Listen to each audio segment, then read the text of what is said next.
السلام علیکم ورحمۃ اللہ وبرکاتہ۔ الحمد للہ رب العالمین والعاقبۃ للمتقین ولا عدوان الا علی الظالمین والصلاة والسلام علی نبینا محمد وعلی آلہ وصحبہ اجمعین، اما بعد۔ اعوذ باللہ من الشیطان الرجیم۔ یا بنی اسرائیل اذکروا نعمتی التی انعمت علیکم وأوفوا بعہدی اوف بعہدکم وإیای فارہبون۔ حضرات گرامی، سورۃ البقرہ کی آیت نمبر 40 جس کی تلاوت ابھی آپ کے سامنے کی گئی، اس آیت کے اندر اللہ تبارک تعالیٰ نے بنی اسرائیل پر اپنی جن نعمتوں کو انہیں نوازا تھا اس نعمت کا ذکر کر رہا ہے، اور ساتھ ہی ساتھ اللہ تعالیٰ نے ان سے جو عہد و پیمان لیا تھا اس کا بھی اللہ تبارک تعالیٰ نے ذکر کیا ہے، اور تیسری چیز کہ ساتھ ہی ساتھ میں اللہ تعالیٰ نے انہیں اپنی ذات سے ڈرنے کا حکم دیا ہے۔ چنانچہ اللہ تبارک تعالیٰ نے فرمایا، یا بنی اسرائیل اذکروا نعمتی التی انعمت علیکم واوفوا بعہدی اوف بعہدکم وإیای فارہبون۔ اے بنی اسرائیل، میری ان نعمتوں کو یاد کرو جو میں نے تمہیں عطا کی تھیں، جن نعمتوں سے میں نے تمہیں نوازا تھا، اور تمہارا مجھ سے جو عہد تھا اسے تم پورا کرو، اور میرا تم سے جو عہد تھا اسے میں پورا کروں گا، اور صرف تم مجھ سے ہی ڈرتے رہو۔ اس آیت سے پہلے اللہ تبارک تعالیٰ نے اس سے پہلے جو مخاطب کیا، یا ایھا الناس کے ساتھ تمام لوگوں کو دعوت دی گئی۔ اب بنی اسرائیل کو خصوصی طور پر خطاب ہے کہ اللہ تبارک تعالیٰ بنی اسرائیل کو مخاطب کر رہا ہے۔ کیوں؟ اس لیے کہ اہل کتاب ہونے کی وجہ سے ان کا زیادہ حق ہے کہ نبی کریم صلی اللہ علیہ وسلم پر ایمان لائیں، اور یہ خطاب اللہ تبارک تعالیٰ کبھی اپنی انعامات کو یاد دلا کے کرتا ہے جو ان پر اللہ تبارک تعالیٰ نے کیا تھا، اور کبھی ان کی بدعمالیوں پر ڈانٹ کے ساتھ اللہ تبارک تعالیٰ خطاب کرتا ہے، اور کبھی اللہ تبارک تعالیٰ نے بنی اسرائیل کو جو سزائیں اللہ تعالیٰ نے دی تھیں ان سزاؤں کے ساتھ اللہ تبارک تعالیٰ نے بنی اسرائیل کو خطاب کیا ہے۔ یہاں سے لے کر یعنی آیت نمبر 40 سے لے کر کے اور آیت نمبر 145 تک، ان تمام آیات کے اندر اللہ تبارک تعالیٰ نے بنی اسرائیل پر جو 10 انعامات کیے تھے ان کا ذکر کیا ہے، ساتھ ہی ساتھ میں ان کے 10 بڑے بدعمالیوں کا ذکر کیا ہے، اور بدعمالیوں کی وجہ سے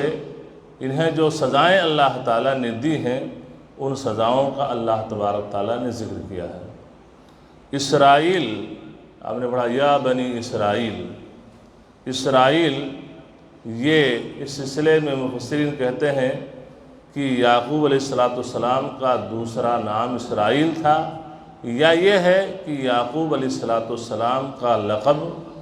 یہ اسرائیل تھا، جس کے معنی ہے بندہ، بندہ۔ اس لیے یعقوب علیہ السلام کی اولاد کو بنی اسرائیل کہا جاتا ہے۔ کیا کہا جاتا ہے؟ بنی اسرائیل کہا جاتا ہے۔ بنی اسرائیل میں انبیاء کرام کی ایک لمبی تعداد ہے جو بنی اسرائیل میں بھیجے گئے اور جن کا تعلق جا کر کے وہاں جڑتا ہے۔ رسول اکرم صلی اللہ علیہ وسلم کے زمانے مبارک کے بنی اسرائیل کو یہ چیزیں یاد دلائی گئیں، حالانکہ یہ کہ یہ سب اس سے پہلے بنی اسرائیل پر گزر چکا تھا، اور اللہ تعالیٰ نے جو کہا کہ یا بنی اسرائیل اذکروا نعمتی التی انعمت علیکم، کہ اے بنی اسرائیل میری ان نعمتوں کا ذکر کرو جو میں نے تم پر کیا تھا۔ وہ نعمتیں کیا تھیں؟ آپ آگے پڑھیں گے کہ بنی اسرائیل پر جو نعمتیں اللہ تعالیٰ نے نوازی تھیں وہ یہ ہے کہ پتھر سے چشمے نکل جانا، پانی کے چشمے، اسی طریقے سے من و سلوہ کا نزول، آسمان سے بھنی بھنوائی چڑیوں کا گوشت حلوہ کھانے کے لیے اتر آنا۔ اسی طریقے سے بنی اسرائیل ہی تھے کہ اللہ تبارک تعالیٰ نے انہیں فرعون جیسے ظالم سے نجات دی تھی کہ دریا کے اندر اللہ تبارک تعالیٰ نے ان کے لیے راستے بنا دیے تھے، اور اس طریقے سے بنی اسرائیل کو اللہ تبارک تعالیٰ نے ان تمام چیزوں سے نجات دی تھی۔ تو اللہ تبارک تعالیٰ نے فرمایا یا بنی اسرائیل اذکروا نعمتی التی انعمت علیکم، میں نے جو نعمتیں تم پر عطا کی ہیں ان نعمتوں کو یاد کرو۔ اور اس کے بعد میں فرمایا کہ نعمتوں کو یاد کرنے کے ساتھ ساتھ وہ اوفوا بعہدی، میرے عہد کو پورا کرو۔ اللہ تعالیٰ نے عہد کیا کیا تھا کہ کتابیں نازل کی جا رہی ہیں، اس پر کتابوں پر ایمان لاؤ، نماز قائم کرو، زکوٰۃ دو، میرے رسولوں کی تکذیب نہ کرو۔ یہ اللہ تبارک تعالیٰ نے عہد لیا تھا، اس کو پورا کرو۔ اور جب یہ عہد اللہ تبارک تعالیٰ کا جو اللہ تعالیٰ تم سے لیا ہے، جب اس عہد و پیمان کو تم پورا کرو گے تو تمہارے اس عہد و پیمان کے پورا کرنے کی وجہ سے اللہ تبارک تعالیٰ نے فرمایا کہ جب اس عہد کو پورا کرو گے تو عہد کے پورا کرنے کی بنیاد پر میرا تم سے عہد کیا ہے کہ میں تمہیں جنت میں داخل کر دوں گا جس جنت کے نیچے نہریں جاری ہوں گی۔ تو اللہ تعالیٰ نے فرمایا اوفوا بعہدی اوفی بعہدکم، تم میرے عہد کو پورا کرو جو میں نے تم سے لیا ہے، میں اپنے عہد پیمان کو پورا کروں گا۔ پھر اللہ تبارک تعالیٰ نے آخر میں کہا وَإِيَّايَ فَارْهَبُونَ، اور تم صرف اور صرف مجھ سے ڈرو۔ ایک ہوتا ہے کہ ڈرو اور ایک ہوتا مجھ سے ڈرو، تو دونوں کے معنی میں فرق ہوتا ہے۔ جیسے آپ پڑھتے ہیں سورہ فاتحہ ہر نماز میں پڑھتے ہیں، اور آپ کو معلوم ہے کہ بغیر سورہ فاتحہ کے نماز ناقص اور ادھوری ہوتی ہے، سورہ فاتحہ نماز کا رکن ہے۔ آپ پڑھتے ایاک نعبد وایاک نستعین، ایک آپ کہیں نعبد و نستعین، ہم عبادت کرتے ہیں اور ہم مدد چاہتے ہیں۔ اس کے اندر وہ معنی نہیں پایا جاتا ہے جو معنی ایاک نعبد و ایاک نستعین۔ ایاک نعبد، ہم صرف اور صرف تیری عبادت کرتے ہیں، و ایاک نستعین، اور ہم صرف اور صرف تجھی سے مدد چاہتے ہیں۔ اس کے اندر یہ ہوا کہ ساری عبادتیں جو انسان کرتا ہے ان عبادتوں کا سزاوار صرف اور صرف کوئی ذات ہے تو اللہ کی ذات ہے۔ یہ عبادتیں کی جائیں تو صرف اللہ کے لیے، مدد طلب کی جائے تو صرف اور صرف اللہ تعالیٰ سے۔ تو یہ جو اللہ تعالیٰ نے فرمایا وَإِيَّايَ فَارْهَبُونَ، تم صرف اور صرف مجھ سے ڈرتے رہو، یہ اللہ کا حق ہے بندوں کے اوپر کہ بندے صرف اور صرف اللہ سے ڈریں۔ کیوں کہ جب انسان کے دل کے اندر اللہ کا خوف، اللہ کا ڈر، اللہ کی خشیت یہ سما جائے گی،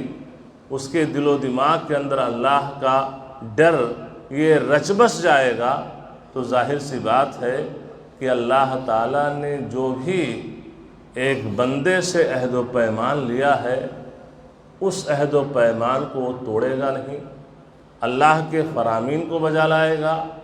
اللہ کی منہیات جن چیزوں سے اللہ تعالیٰ نے منع کیا ہے اس سے وہ دور رہے گا، اس سے بچنا اس کے لیے آسان ہو جائے گا، اس لیے کہ اس کے دل و دماغ کے اندر خشیت الہی، خوف الہی رچ گئی ہے، بس گئی ہے، تو وہ منکرات سے بچنا اس کے لیے آسان ہو جائے گا۔ اور اسی لیے جب آپ کتب حدیث کو پڑھیں گے تو آپ کو ایک سے ایک نادر واقعات ملتے ہیں کہ جو اللہ تبارک تعالیٰ کی خشیت الہی پر دلالت کرتے ہیں، اللہ تعالیٰ ہمارے دلوں کے اندر بھی اپنا خوف ایسے ہی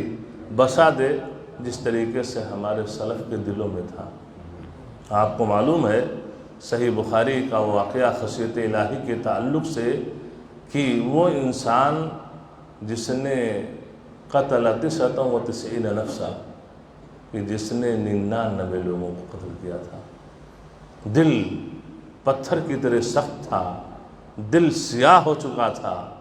99 لوگوں کا قاتل، اچانک اسے احساس ہوتا اپنی غلطی کا، نکلا کہ پوچھیں، بتایا گیا، اسے رہنمائی کی گئی، تو ایک راہب کی، ایک عبادت گزار کی، اس سے پوچھا کہ بھائی میں نے 99 لوگوں کو قتل کیا ہے، تو کوئی چانس ہے توبہ کا؟ چونکہ وہ عابد گزار تھا، عبادت گزار تھا، عابد تھا، علم نہیں تھا، بغیر علم کے اس نے فتویٰ دے دیا کہ کوئی چانس نہیں ہے۔ تو اس نے اس عابد کو بھی قتل کر دیا اور سینچری لگا دی، 100 پورا کر دیا، 100 لوگوں کا قاتل۔ آگے چلا، ایک عالم کی رہنمائی کی گئی، جب اس کے پاس پہنچتا ہے اس سے پوچھتا ہے کہ میرا معاملہ یہ ہے کہ میں 100 لوگوں کا قاتل ہوں، سینچری لگا چکا ہوں، کیا کوئی توبہ کا راستہ ہے؟ اس انسان نے کہا کہ تمہارے اور اللہ کے درمیان کون سی چیز حائل ہے؟ کیوں نہیں توبہ کا چانس ہے؟ ضرور ایسا ہے کہ تم جس جگہ رہ رہے ہو، ارض سو، وہ جگہ برے لوگوں کی جگہ ہے، اچھے لوگ نہیں بستے ہیں جہاں پہ تم ہو، اس جگہ سے نکل جاؤ اور فلاں شہر فلاں بستی میں چلے جاؤ، وہاں نیک لوگ بستے ہیں۔ جب نیک لوگوں کی صحبت اختیار کرو گے تو معاملہ تمہارے لیے بہتر ہوگا۔ اس جگہ کو چھوڑ دو جہاں رہ رہے ہو، وہاں اچھے لوگ نہیں، برے لوگ ہیں۔ یہ انسان اس نیک بستی کی طرف جانے لگا، اللہ کے عذاب سے ڈر گیا، کتنے لوگوں کا میں قاتل ہوں، اس حال میں میری موت ہو جائے میرا ٹھکانہ کیا ہوگا؟ اللہ کا خوف، اللہ کا ڈر دل کے اندر پیدا ہوا، سچی توبہ کی، اور اس توبہ کی غرض سے وہ پوچھنے لگا، اور جب رہنمائی کی گئی اس بستی کو چھوڑ دو، نیک لوگوں کی بستی میں جاؤ، جا رہا ہوتا ہے، بیچ میں پہنچتا ہے، موت کا فرشتہ آتا ہے، روح قبض کر لیتا ہے۔ حدیث کے بعد دوسری روایتوں میں موجود ہے صراحت کہ وہ انسان جب موت کا فرشتہ اس کی روح قبض کر رہا ہوتا ہے، جب زمین کو گرتا ہے، تو یہ ہے کہ اپنے سینوں کے بل گھسٹ کر کے تھوڑا سا اور آگے ہوتا ہے، اور اسی حال میں اس کی روح نکل جاتی ہے۔ عذاب کے رحمت کے دونوں فرشتے آتے ہیں، عذاب کا فرشتہ کہ 99 لوگوں کا قاتل ہے یہ، میں لے کے جاؤں گا، رحمت کا فرشتہ کہ یہ سچی توبہ کر چکا ہے۔ اختصمت الملائکہ، فرشتوں کی تقرار ہو رہی ہے، اللہ تبارک تعالیٰ ایک فرشتے کو فیصلہ کرنے کے لیے بھیجتا ہے، اور حکم ہوتا ہے کہ زمین کی پیمائش کی جائے۔ جس شہر سے نکلا تھا، جس بستی سے نکلا تھا، اور جس نیک بستی میں جا رہا تھا، دونوں کی پیمائش کی جائے، اور جو بستی زیادہ قریب ٹھہرے گی انجام اس کا وہی ہوگا۔ پیمائش کی گئی،